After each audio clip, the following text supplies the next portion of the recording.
গণমাধ্যমে খবর ছড়িয়েছে বাংলাদেশে আসছেন ফিফা সভাপতি, কিন্তু বাফুফে সভাপতি বলছেন কোনো কিছুই এখনো চূড়ান্ত হয়নি, চলছে আলোচনা। ভারত থেকে অনূর্ধ্ব-19 সাফের ফাইনাল খেলে আসা ফুটবলারদের সাথে দেখা করার পর একথা জানিয়েছেন তিনি। আর প্রবাসী ফুটবলার ফারজাদ ও কাদিরকে দলে নিয়েও কেন খেলানো হলো না, এই প্রশ্নের উত্তরে দলের কোচ গোলাম রব্বানী ছোটন বলছেন সবই পরিকল্পনার অংশ। অনেক ঝক্কি ঝামেলা পার করে দেশে ফিরেছে অনূর্ধ্ব-19 সাফের ফাইনালে খেলা ফুটবলাররা। ভারত থেকে ঢাকা এলেও দুর্যোগপূর্ণ আবহাওয়ার কারণে শাহজালাল আন্তর্জাতিক বিমানবন্দরে অবতরণ করতে ব্যর্থ হয় তাদের বহন করা ফ্লাইটটি। পরবর্তীতে সেটা ফিরে যায় আবারও কলকাতায়। আবহাওয়ার উন্নতি হলে সন্ধ্যা 7টায় দ্বিতীয় দফায় কলকাতা থেকে ঢাকার উদ্দেশ্যে রওনা হয় ইন্ডিগোর ফ্লাইটটি।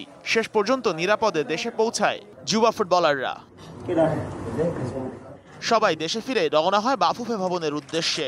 ফেডারেশনে পৌঁছানোর পর তাদের সাথে দেখা করেন সভাপতি তাবিদ আউয়াল সহ একাধিক শীর্ষকর্তা, দেন উপহারও। এদিকে গণমাধ্যমে ছড়িয়েছে খবর বাংলাদেশে আসছেন ফিফা প্রেসিডেন্ট জিয়ান্নি ইনফান্তিনো। কদিন আগে যার সাথে দেখা হয়েছে তাবিদের। যদিও বাফুফে সভাপতি বলছেন কোনো কিছুই এখনো চূড়ান্ত নয়, তবে গুঞ্জন চলছে।